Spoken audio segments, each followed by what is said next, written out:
Randy Stephen Kraft. Randy Stephen Kraft, also known as the Scorecard Killer, was an American serial killer active between 1971 and 1983. Born on March 19, 1945, in Long Beach, California, Kraft is believed to have murdered at least 16 young men, though the true number of his victims could be as high as 67.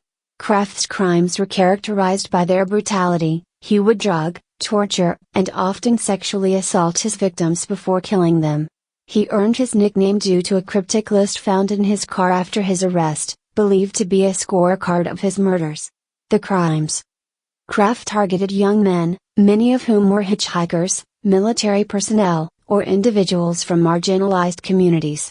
He would typically offer them a ride, drug them with alcohol or tranquilizers, and then subject them to horrific acts of torture, which often included mutilation. His methods varied, but most victims were strangled or asphyxiated. After killing his victims, Kraft would often dispose of their bodies along highways or in remote locations.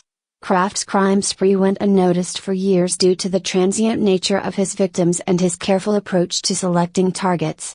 His ability to avoid detection was aided by his calm and intelligent demeanor, which made him appear as an unlikely suspect. Capture and trial. Randy Kraft's killing spree ended on May 14, 1983, when he was pulled over by the California Highway Patrol for suspected drunk driving. The officers found the body of a young Marine, Terry Gambrell, in Kraft's car, leading to his arrest.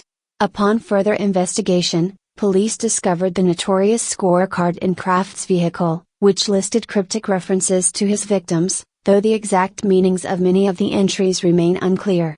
Kraft was tried and convicted of 16 murders in 1989 and was sentenced to death.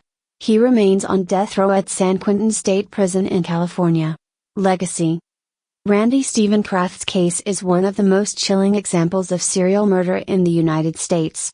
His methodical approach to killing and the sheer number of victims make him one of the most prolific and terrifying serial killers in American history. The discovery of his scorecard and the ongoing mystery surrounding some of its entries continue to fascinate and horrify those who study the psychology of serial killers. Kraft's crimes highlighted the dangers faced by young men during a time when hitchhiking was more common, and his case remains a critical study for law enforcement and criminologists in understanding the behavior of highly organized serial killers.